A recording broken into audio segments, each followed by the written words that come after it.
Hello viewers, আমি নাসরিন সুলতানা। আজকে আপনাদের জন্য নিয়ে এসেছি অন্যরকম দেখতে সুন্দর একটি ডেজার্ট রেসিপি।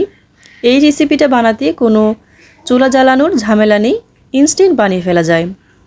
দেখতে সুন্দর এই ডেজার্টটি কিভাবে বানাবো তো চলুন দেখি। আশা করি এই ডেজার্টটি বানাতে কেউ ব্যর্থ হবেন না। এই ডেজার্টটা বানানোর জন্য প্রথমে আমি নিয়ে নিচ্ছি কিছু বিস্কিটের গুঁড়া, প্রায় এখানে 1.5 কাপের মতো হবে। আমি কোকোনাট বিস্কুট ব্যবহার করেছি এখানে। আপনারা চাইলে যে কোনো ব্র্যান্ডের বিস্কুট নিতে পারেন। বিস্কুটটিকে ব্লেন্ডারে ব্লেন্ড করে নিলেই গুঁড়া হয়ে যাবে। তারপর এখানে আমি দিয়ে দেব 2 টেবিল চামচ গুঁড়া চিনি এবং 2 টেবিল চামচ গুঁড়া দুধ। দিয়ে দেব এখানে সামান্য পরিমাণ ফুড কালার, যে কোনো কালার ব্যবহার করতে পারেন। আর ফুড কালারটা ব্যবহার করলে এখানে সুন্দর একটি কালার আসবে এই ডেজার্টটাতে, তাই আমি ফুড কালারটা ব্যবহার করেছি। এখানে দিয়ে দেব আমি আগে থেকে জাল করা কিছু দুধ দিয়ে আমি এটাকে ভালো করে মিশিয়ে একটা ডো তৈরি করে নেব। দুধটাকে আপনারা অল্প অল্প করে মেশাবেন, তাহলেই ডোটা সুন্দর হবে। দিয়ে দেব এখানে 1 টেবিল চামচ ঘি দিয়ে আর মধ্যে ভালো করে সুন্দর একটি সফট ডো তৈরি করে নেব। এখন এটাকে আমি রেস্টে রেখে দেব। তারপর আমি নিয়ে নেব এখানে 1/2 কাপ পরিমাণ নারকেল কোরানো। যে নারকেল কোরানোটা আমি বাজার থেকে কিনে এনেছি, শুকনো নারকেল কোরানো।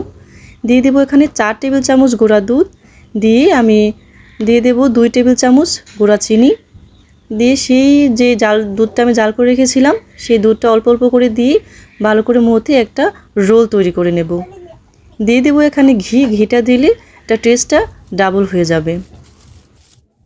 এখন আমি একটা পাত্রে দিয়ে দেব একটা পলিটার উপরে যেই বিস্কিটের ডোটা বানিয়ে রেখেছিলাম সেই ডোটাকে বেলে আমি একটা সাইজে নিয়ে আসবো। চারিদিকে যে ফাটলটা ছিল সেটা আমি হাত দিয়ে আগে সমান করে নিয়েছি। এখন যেই নারকেলের রোলটা ছিল সেই রোলটা উপরে দিয়ে পলিটা দিয়ে আমি আরেকটা রোল তৈরি করে নিচ্ছি। দেখেই বুঝতে পারছেন কীভাবে বানাচ্ছি।